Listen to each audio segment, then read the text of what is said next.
3D 프린팅 업체에 3D 모델링 파일을 보냈는데 이 모델링 파일로는 출력이 어려워요 라는 답변 들으신 적 있나요?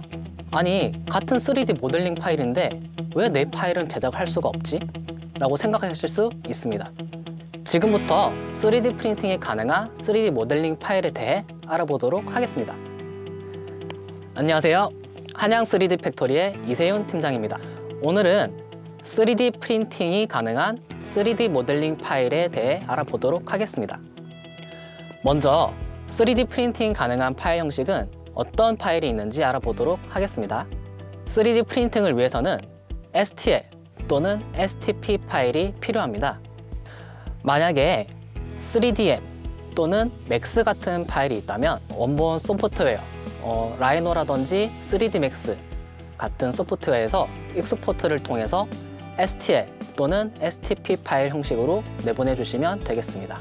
또한 일반적으로 애니메이션을 위한 모델링 파일이라든지 렌더링을 위한 모델링 파일, OBJ 형식의 파일도 불가능할 수 있기 때문에 가급적이면 STL이나 STP 파일 형식으로 내보내 주세요. STL, STP 파일이 준비가 되었다면 이제 다음 단계입니다. 지금부터 3D 프린팅이 불가능한 3D 모델링 파일에 대해서 알아보도록 하겠습니다. 첫 번째, 표면이 뚫려 있을 때. 면이 뚫려 있으면 하나의 덩어리로 인식할 수 없습니다. 주로 디자인 툴로 모델링을 하시거나 서피스로 작업을 하시는 경우 에러가 나는데요. 뚫린 면이 있다면 아주 작은 구멍이 있다고 해도 출력상의 문제가 있을 수 있어요. 그래서 메시미서 같은 프로그램으로 에러 검사 기능을 통해 한번 점검을 해주시면 좋겠습니다. 두 번째, 면이 겹칠 때. 3D 프린터는 면이 겹쳐져 있다면 오류로 인식할 수 있어요. 따라서 모델링 파일의 모서리가 겹쳐져 있는 경우 해당 부분을 3mm 정도 이상 떨어뜨려 주면 좋습니다. 세 번째, 너무 얇은 부분에 두께가 포함되어 있을 때. 표면이 너무 얇거나 충분히 두껍지가 않다면 출력하는 과정에서 실패를 하거나 후처리 또는 서포터를 제거하는 과정에서 파손의 위험이 있습니다. 출력이 잘 되려면 두께가 0.5mm 이상은 되어야 하고 적어도 1mm 정도의 두께를 권장드립니다. 또한 구조적으로 안정된 형태인지 한 번 더 확인을 해주시면 좋겠습니다. 네 번째로는 출력물이 공중에 떠 있을 때. 좀 특이한 케이스긴 한데 만약에 두 가지 출력물이 하나의 파일로 이제 있는데 다른 하나의 파일은 공중에 떠 있다면 출력물이 실패할 가능성이 매우 높습니다.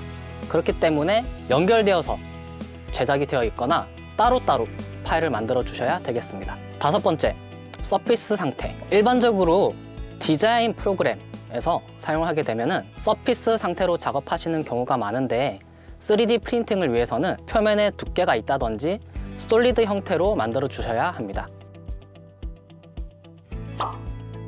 다음으로는 상황별 주의사항을 알려드리겠습니다. 첫 번째, 제품의 크기가 큰 경우. 출력물의 크기가 3D 프린터 장비보다 크다면 제작을 할 수가 없겠죠. 그렇게 되면은 분할 제작을 해야 되는데요. 이제 분할 후 다시 접착을 해야 되는 거고요. 그렇게 되면은 이음새 부분이 컨디션에 따라서 수축으로 인해 깔끔하지 않을 수가 있어요. 그렇기 때문에 제품을 접착 후 따로 후처리를 해주시면 좋겠습니다. 두 번째, 제품 결합이나 조립이 필요한 경우.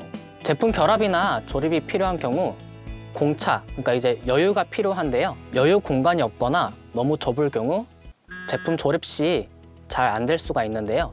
3D 프린터마다 공차가 조금씩 달라지는데 보급형 프린터의 경우 0.2에서 0.5mm 정도의 적정한 공차를 주셔야 되고요.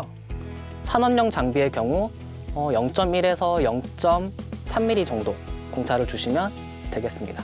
프린터마다 상이하기 때문에 이 부분은 확인을 해주시면 되겠습니다. 세 번째, 표면에 무늬나 글자, 음각이나 양각이 있는 경우. 보급형 FDM 장비의 경우 노즐의 크기 또는 글자, 음각, 양각, 표현되는 높이라든지 글자 간격에 따라서 표현이 되지 않을 수도 있으니 주의해 주시면 되겠습니다. 네 번째, 모델링 파일 단위 설정하기. 내가 모델링을 할 때 센티미터 또는 밀리미터 단위로 모델링을 했는데 아까 처음에 말씀드렸던 STL이나 STP 파일로 익스포트하는 과정에서 나는 센티미터로 모델링을 했는데 밀리미터로 익스포트를 했다. 그렇게 되면은 출력할 때 단위가 달라지기 때문에 이 점도 주의해 주셔야 되겠습니다. 마지막으로 3D 모델링 비용을 줄일 수 있는 팁을 알려드리도록 하겠습니다. 가장 간단하고 좋은 건 크기를 줄이는 방법이겠지만 이게 불가능하다면 내부를 비우는 방법을 추천드립니다. 내부를 비우게 되면은 그만큼 밀도가 작아지거나 소모되는 재료량이 줄어들기 때문에 재료비가 줄어들게 되고 그만큼 제작되는 시간도 줄어들면서 비용이 확 줄어들 수 있습니다. 자, 여러분, 이렇게 3D 프린팅이 불가능한 3D 모델링 파일에 대해 알아봤는데요. 지금까지 설명드린 내용들만 잘 숙지하시면 3D 프린팅 하는데 아무 문제 없을 거예요. 그래도 잘 모르시겠다면 저희 한양 3D 팩토리에 문의해주세요. 한양 3D 팩토리는 3D 프린팅 전문 제조 서비스를 제공하고 있습니다. 3D 프린팅뿐만 아니라 개발, 모델링, 제품 양산까지 진행하고 있으니 검색창에 한양 3D 팩토리 검색해주세요. 그리고 3D 프린팅 시제품 제작에 관해 궁금한 점이 있으면 댓글 남겨주세요. 이상 한양 3D 팩토리 이세윤 팀장이었습니다. 감사합니다.